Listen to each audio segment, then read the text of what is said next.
Hi everyone, I'm Andrea and this is your Career Academy Tip of the Week.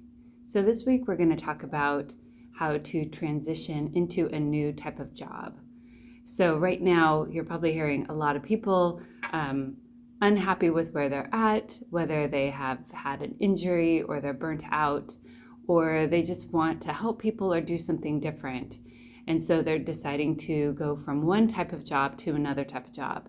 And so in order to do that, you have to put together a strategy and a plan, and I'm going to let you know how to do that. So let's get started.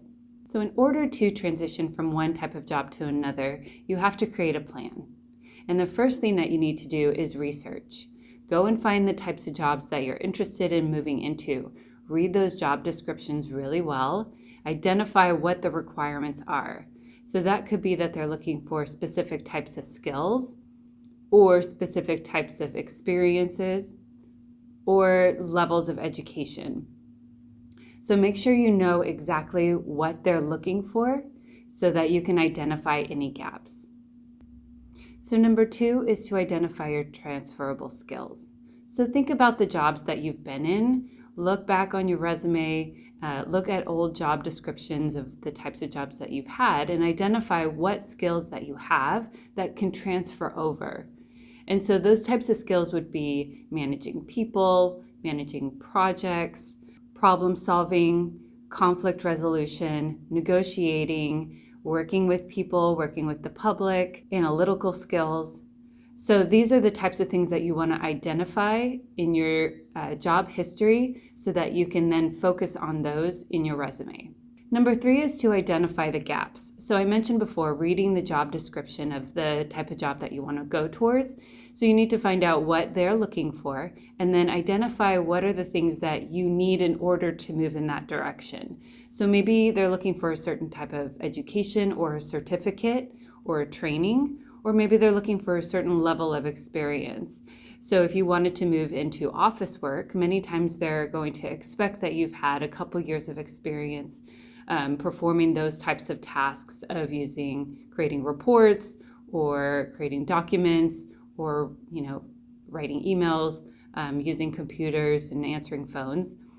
So make sure that you know where your gaps are and then make a plan to either get some volunteer work or find a lower entry job that you can gain some experience in, or identify some of those trainings either online or in your community that you can take to get those experiences. Number 4 is rewrite your resume to include and focus on those transferable skills. And when you're putting transferable skills in your resume, you don't just want to write out problem solver, analytical skills, customer service. Those are fine if you're putting them in the skills list, but you also need to be writing more achievement-oriented sentences so that you're letting the employer know how you went about doing your work, because this will help the employer see that you have the transferable skills to do the job. So here's an example.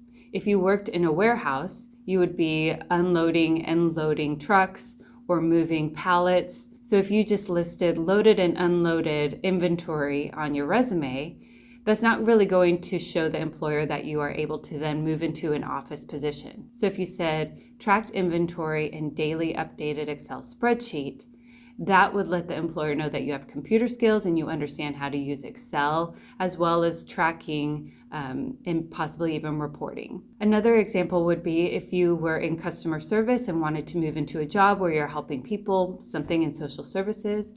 So instead of just writing handled 50 plus phone calls a day on a multi-line phone, which is a great sentence if you're staying in customer service, but in terms of moving into a social services position, you want to show that you've helped people.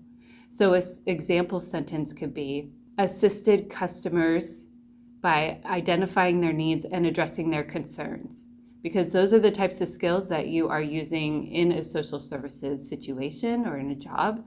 So by making sure that you have those sentences that are focused on the transferable skills that they're looking for in the job that you're going towards.